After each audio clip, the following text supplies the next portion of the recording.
Sex drives everything. The way you walk into a room, the way your eyes linger a second too long, the way your body betrays you with a shiver, a pulse, a hunger you can't hide. Sex is not just an act.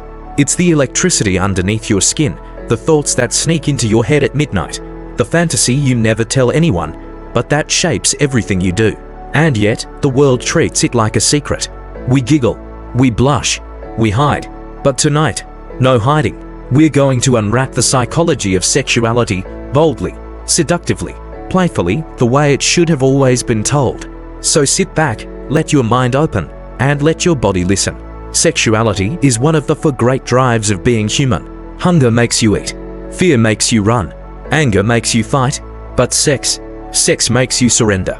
It makes you chase. It makes you tease.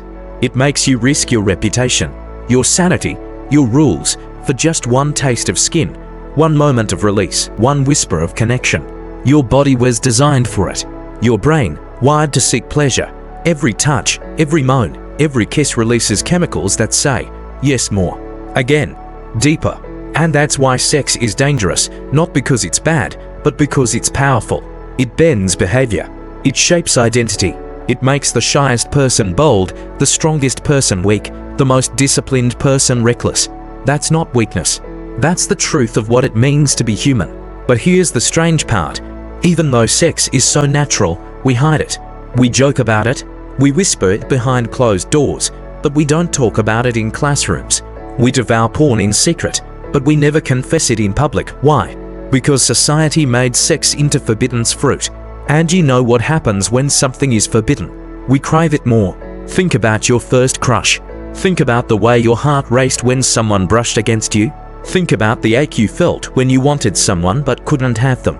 That ache, that heat, exists because desire is taboo. We dress it up in shame, but all shame does is make lust hotter.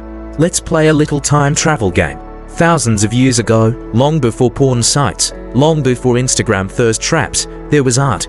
Ancient lovers carved their lust into stone. They painted it onto clay cups. They wrote it into poems that survived for centuries. The Kama Sutra, written 2,000 years ago, wasn't just about positions.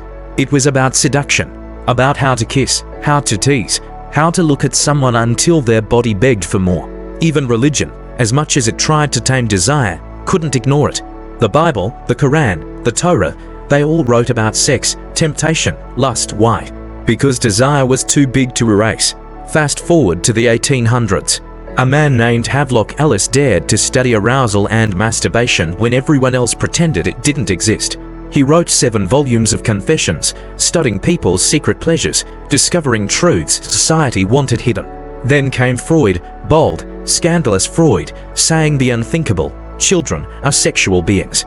That desire begins not in adulthood, but in infancy, growing with us, shaping us, haunting us.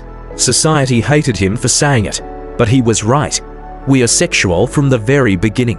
And then Kinsey, the man who started with wasps and ended up pulling confessions from 18,000 men and women about what really happens behind locked doors.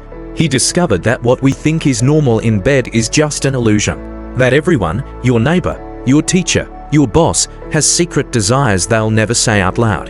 And that's the beauty of science. It didn't kill desire. It revealed it. Today, sexuality isn't just about what body part goes where. It's about gender, about fantasies, about consent, about the delicious strangeness of human desire. Scientists study orgasms in labs. They study porn addiction.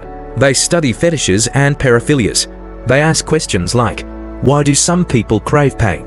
Why do some people get aroused by feet, or power, or risk? But let's make it more personal. Think about yourself. When was the first time you felt lust? Was it a classmate in school? A stranger on the street? A picture you weren't supposed to see? That moment matters. It was the spark that revealed your erotic blueprint. Now, think about your fantasies. The ones you never speak. The ones you replay when you're alone. Do you realize those fantasies are your personal mythology of desire? They tell you who you are. And when you try to bury them, they don't disappear. They grow stronger in the dark. Here's the truth no one likes to say out loud. Sex is not dirty. Desire is not shameful. Lust is not weakness. They are the fire that keeps humanity alive. Without sex, There's no love, no intimacy, no creation. Without lust, there's no poetry, no music, no art. You came here for science.